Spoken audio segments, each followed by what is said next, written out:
জঙ্গিপুরে vote প্রচারে গিয়ে তৃণমূল বিধায়ক হুমায়ুন কবিরকে নাম না করে আক্রমণ শানালেন রাজ্যের বিরোধী দলনেতা শুভেন্দু অধিকারী। তার হুঁশিয়ারি, রাজ্যে বিজেপি সরকার আসার পর জেলে পোড়া হবে। হুমায়ুন কবিরকে স্পষ্ট ভাষায় হুঁশিয়ারি দিলেন শুভেন্দু অধিকারী। দিন তিনেক আগেই ভাইরাল হয়েছে হুমায়ুন কবিরের ভাষণের একটি ভিডিও। সেই ভিডিওতে বিজেপিকে হুঁশিয়ারি দিতে শোনা গিয়েছিল হুমায়ুনকে। সেই প্রসঙ্গেই এক হাত নিলেন শুভেন্দু অধিকারী, বলেন, রেজিনগরের কথা ধনঞ্জয় ভাই বলছিল, কি সাহস, বলছে 30% হিন্দুকে মেরে তাড়িয়ে দেব। আমি বলে দিলাম, যেদিন বিজেপি সরকার রাজ্যে আসবে প্রথম ওই বেটাকে ধরে জেলে ঢোকাবো।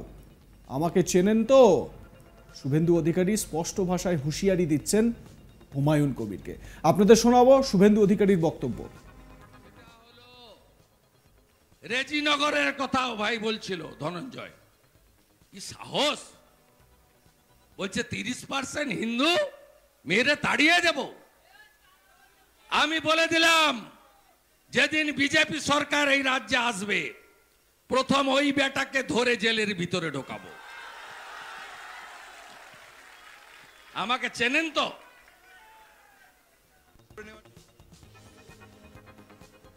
প্রসঙ্গত, গত 2রা মে বৃহস্পতিবার বিজেপির আইটি সেলের প্রধান অমিত মালভিয়া নিজের এক্স হ্যান্ডেলে একটি ভিডিও পোস্ট করেছিলেন। সেই ভিডিওয় বুথ কর্মী সম্মেলনে দাঁড়িয়ে বক্তৃতা রাখতে দেখা যায় ভরতপুরের তৃণমূল বিধায়ক হুমায়ুন কবিরকে। আর সেই সভায় প্রকাশ্যে বিজেপিকে হুঁশিয়ারি দিয়ে বলতে শোনা যায়, কত ধানে কত চাল হয়, 2 ঘন্টার মধ্যে তোমাদের যদি ভাগীরথী নদীতে না ফেলতে পারি আমি রাজনীতি থেকে সরে যাব, শক্তিপুর এলাকায় থাকা বন্ধ করে দেব। তোমরা হাতির 5 পা দেখেছ, কিন্তু যদি ভেবে থাকো 30% লোক, মুর্শিদাবাদ জেলায় আমরা 70%।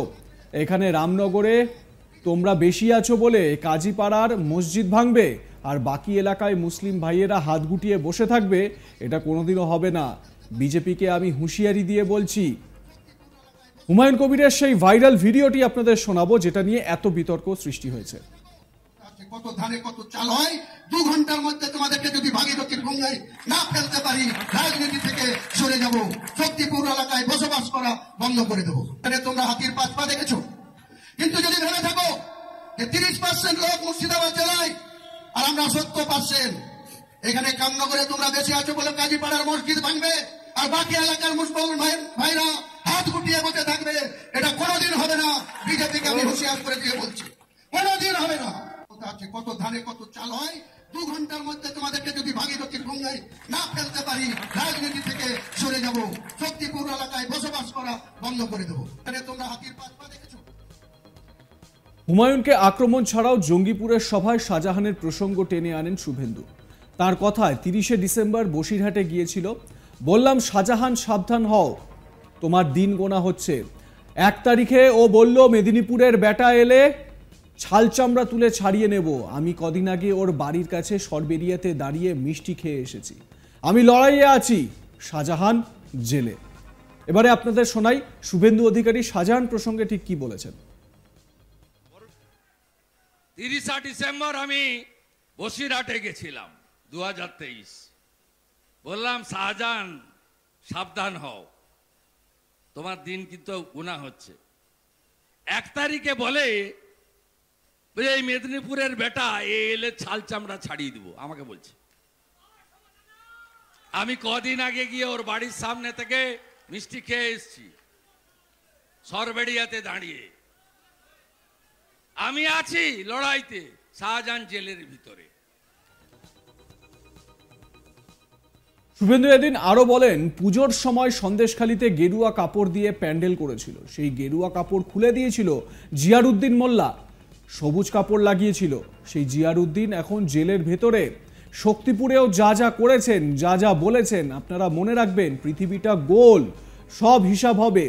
2023 সালে উত্তর দিনাজপুরের ডালখোলা, হুগলির রিষড়া আর হাওড়ায় রামনবমীর মিছিলে পাথর ছুটেছিল তৃণমূলের লোকেরা, কোনো সম্প্রদায় নয়। নাগরিকত্ব সংশোধনী আইন নিয়ে 2019 সালে উত্তাল হয়েছিল মুর্শিদাবাদ, সেই প্রসঙ্গও তুলেছেন বিরোধী দলনেতা।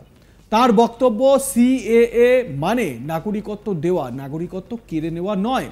2019 সালে জিয়াগঞ্জে হাজারদুয়ারি এক্সপ্রেসে আগুন দিয়ে পুড়িয়েছিল তৃণমূল, নিমতিতাতে 68টি দোকান লুট হয়েছিল, 67 জন হিন্দু, একজন মুসলিমের দোকান ছিল।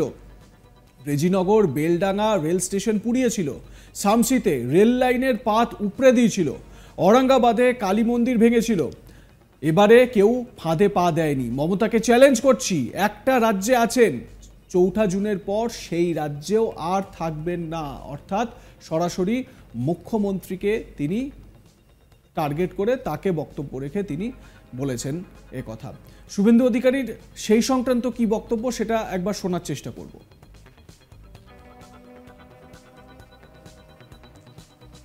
রেজিনগরের কথাও ভাই বলছিল ধনঞ্জয়, কি সাহস!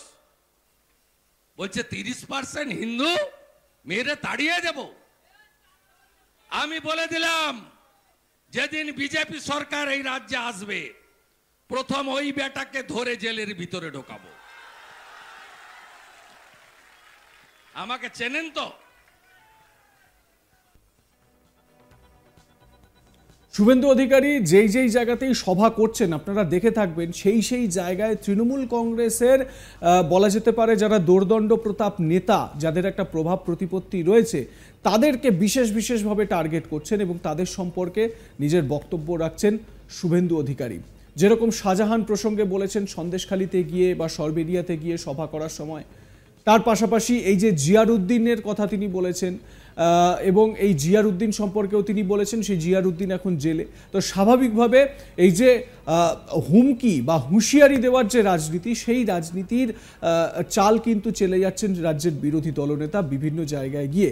আর খুব ইন্টারেস্টিং একটা ব্যাপার হচ্ছে, যেই নেতা তৃণমূল কংগ্রেসের যেই নেতা বা যে সমস্ত দোর্দণ্ড প্রতাপ ব্যক্তিত্ব যাদের বিরুদ্ধে শুভেন্দু অধিকারী স্থানীয় ওই এলাকায় গিয়ে হুঁশিয়ারি দিচ্ছেন, তারা জেলে ঢুকছে, তাদেরকে গ্রেপ্তার করা হচ্ছে, তারা কোনো না কোনো রকমভাবে কোনো না কোনো মামলায় তারা অ্যারেস্ট হচ্ছেন।